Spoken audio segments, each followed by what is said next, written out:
Hi, I'm Jordan, and I'm an academic detailing pharmacist with the Healing Communities Study. Today, I'm going to talk about some myths about fentanyl and give you the facts.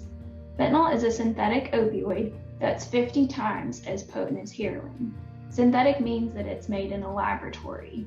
Fentanyl is approved through legal means for use in the United States in different medical settings, most often in hospitals and for severe pain. However, fentanyl is being illicitly manufactured in laboratories across the world. It's important to know that there are also analogs of fentanyl, and those include things like carfentanil, sufentanil, and remifentanil. Analogs are different chemical substances that have a similar structure to another substance, but they can have different effects in the body. Fentanyl analogs can be even more potent than fentanyl can be. Fentanyl and its analogs are becoming increasingly present and found in many different substances. Fentanyl has been increasingly responsible for overdose-related deaths. And in Kentucky in 2020, fentanyl was detected in more than 70% of overdose-related deaths. Myth: I only have to worry about fentanyl if I'm using heroin.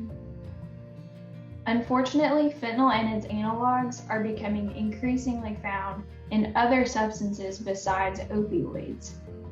Things like cocaine, methamphetamine, ecstasy, and benzodiazepines like Xanax.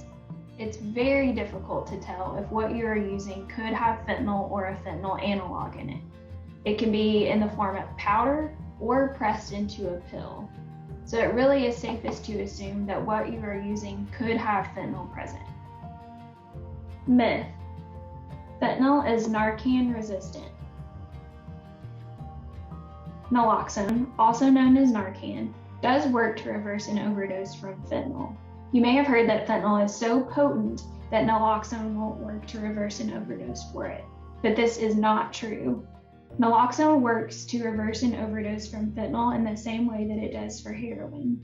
It's important to call 911 because using naloxone for a fentanyl overdose may require more doses, and it's important to get EMS on the way so they can provide those doses and further medical care when they're needed. Myth: you can overdose by touching or inhaling fentanyl by accident.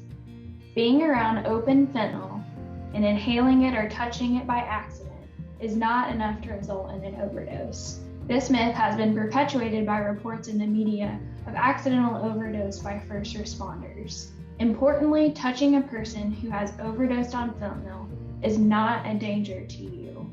It's important that you still give naloxone and call 911 just like you would for any other overdose. Myth: if using fentanyl, you have to go through more withdrawal before starting buprenorphine naloxone, also known as Suboxone. The truth is, it may be more difficult to navigate starting buprenorphine naloxone if you use fentanyl, but it is possible. You can talk to your provider about wanting to start buprenorphine naloxone, and they can help ensure that you have a safe start and minimize the amount of time that you're in withdrawal. Myth: you can tell if what you are using contains fentanyl just by looking at it, smelling it, or tasting it. It's nearly impossible to know if what you're using contains fentanyl just by looking at it, smelling it, or tasting it. There are fentanyl test strips that you can use to potentially tell you if fentanyl might be present in what you are using, but they're not always accurate and there are limitations. You might choose, after using a fentanyl test strip, to use less than you normally would, use a test dose, or not use it all. It's also important that you don't use alone. Make sure naloxone is present and someone's around that knows how to use it, and start low and go slow.